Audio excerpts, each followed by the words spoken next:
பிரபாஸ் கதவம் சேனலை சப்ஸ்கிரைப் பண்ணி bell ஐகானையும் click பண்ணிக்கோங்க. கோவில் தேரோட்ட திருவிழாவில் நடனமாடி முன்னாள் அமைச்சர் எஸ்பி வேலுமணி அசத்தியுள்ளார். யூடியூபர் ஷவுக்கு சங்கர் மீது மற்றொரு புகார். கள்ளக்குறிச்சியில் உயிரிழந்த பள்ளி மாணவியின் தாய் பரபரப்பு புகார் அளித்துள்ளார். வாகனங்களில் ஸ்டிக்கர் ஒட்டியிருக்கும் மருத்துவர்கள் மீது நடவடிக்கை எடுக்கக்கூடாது என ஐகோர்ட் இடைக்கால உத்தரவிட்டுள்ளது.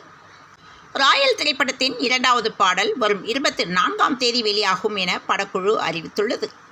தனிநபர் குறித்த விமர்சனத்தை தமிழர்களை நோக்கி பேசியதாக திரித்து கூறுவதா என தமிழிசை சவுந்தரராஜன் கண்டனம் தெரிவித்துள்ளார். அத்தானி நிலக்கரி ஊழலின் பங்காளிகள் அதிமுக, பாஜக என கே. பாலகிருஷ்ணன் விமர்சனம் செய்துள்ளார். சர்ச்சை வீடியோ விவகாரம் குறித்து மருத்துவ இயக்குநரிடம் நேரில் சென்று இர்ஃபான் மன்னிப்பு கேட்டுள்ளார். ஐயாக்கண்ணு கைது காரணமாக செல்போன் கோபுரத்தில் ஏறி விவசாயிகள் போராட்டம் நடத்தினர். கன்னியாகுமரி கடற்பகுதியில் நூற்றுக்கணக்கான பாம்புகள் இணையத்தில் பரவும் காணொலியால் மக்கள் பீதியடைந்தனர். சேலத்திலிருந்து ஏற்காட்டில் உள்ள முக்கிய சுற்றுலா தலங்களுக்கு செல்ல சிறப்பு சுற்றுலா பேருந்து வசதியை போக்குவரத்து துறை அறிமுகப்படுத்தியுள்ளது. ஒரு நபருக்கு 300 ரூபாய் கட்டணம் என தகவல் வெளியாகியுள்ளது. கடந்த 7 நாட்களாக புகையிலை பொருட்களுக்கு எதிரான சிறப்பு சோதனையில் 47 வழக்குகள் பதிவாகியுள்ளன. 51 பேர் கைது செய்யப்பட்டுள்ளனர். திருப்பூரில் களிமண் மற்றும் அட்டையை கொண்டு ராயல் என்ஃபீல்டு இருசக்கர வாகனத்தை தத்ரூபமாக நிஃப்டி பின்னலாடை கல்லூரி மாணவி வடிவமைத்துள்ளார். வறுமை ஒழிப்பு நடவடிக்கையின் ஒரு பகுதியாக 5 லட்சம் குடும்பங்களை மேம்படுத்தும் தாயுமானவர் திட்டம் ஜூன் மாதம் தொடங்க உள்ளது. கனமழை காரணமாக குமரி நடுவே அமைந்துள்ள விவேகானந்தர் மண்டபத்துக்கு படகு சேவை ரத்து செய்யப்பட்டுள்ளது. தேர்தலில் வாக்கு பெறுவதற்காக பிரதமர் மோடி நிறுத்திக் கொள்ள வேண்டும் என்று முதல்வர் மு.க. ஸ்டாலின் தெரிவித்துள்ளார்.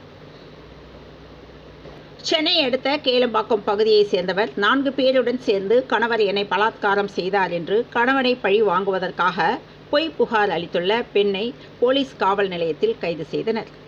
காலியாக உள்ள ஆசிரியர் பணியிடங்களை நிரந்தர ஆசிரியர்களை கொண்டு நிரப்ப வேண்டும் என ராமதாஸ் வலியுறுத்தியுள்ளார்.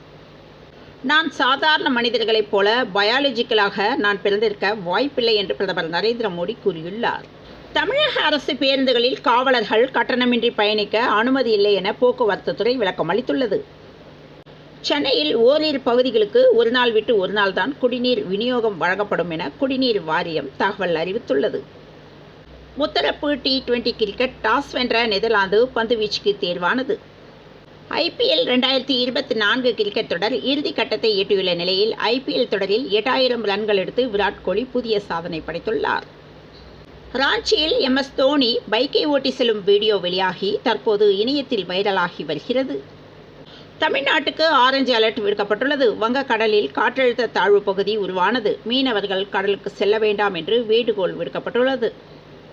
நீலகிரி, கோவை, திருப்பூர் மற்றும் தேனி மாவட்டங்களில் இன்று மிக கனமழைக்கு வாய்ப்பு உள்ளதாக சென்னை வானிலை ஆய்வு மையம் தகவல் தெரிவித்துள்ளது. தொடர்ந்து இணைந்திருங்கள் பிரபாஸ் கதவம் செய்திகளுடன். மீண்டும் மற்றொரு செய்தியில் சந்திப்போம். வணக்கம்.